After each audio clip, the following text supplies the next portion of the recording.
భార్యతోని చిక్కులాయనే చేరదీయదాయనే అందగత్తెనని విడిసి పడతదాయనే. అంత అహంకారమా మేడాలమ్మకు?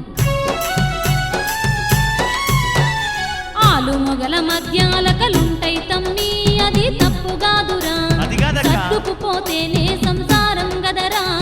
చిన్న చిన్నదానికే చింతబడద్దు, చిక్కులనుకోవద్దు, చేసుకున్న భార్యంటే బాధపడద్దు.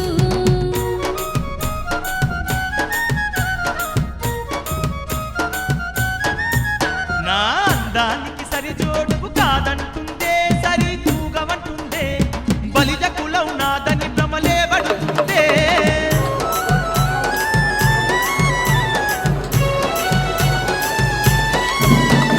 ఇష్టపడి చేసుకున్న భార్యే గదరా, బాధ నువ్వడకురా, మేడాలమ్మ మనసు తెలిసి మసలు కోరా.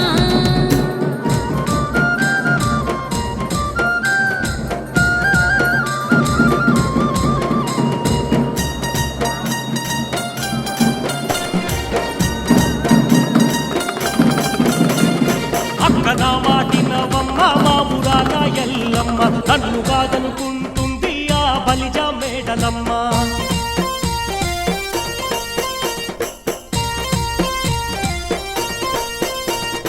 మా వాళ్లను ఓడించి పెళ్లి చేసుకున్నవంటూ, మాయలు మంత్రాలు చేసి ఎంట తెచ్చుకున్నవంటూ, నా కంటే అందగత్తెలో కాదా లేదంటూ, నా అందానికి నువ్వు సరితూగలేదంటూ, విర్రవీగుతున్నదో ఆ భామ మేడలమ్మ, వావి వరసలు మరిచెనో ఆ బలిజ మేడలమ్మ. ఆ? అంత మాట అన్నదా మేడాలమ్మ? మరి ఇప్పుడు ఏం చేద్దాం అనుకుంటున్నాం మల్లయ్య? ఓ అక్క ఎల్లవా, మేడాలమ్మకు మించిన బామ ఎక్కడుందో చెప్పవే అక్క, మనవు చేసుకొనొస్తానే ఎల్లమ్మ.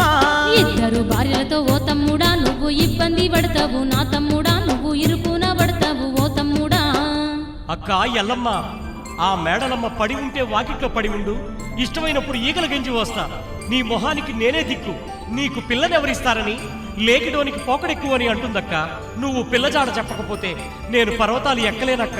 సవితిని తెస్తానని ఓ అక్క, నేను సవాలు చేసి ఓ అక్క. నేను ఎంత చెప్పినా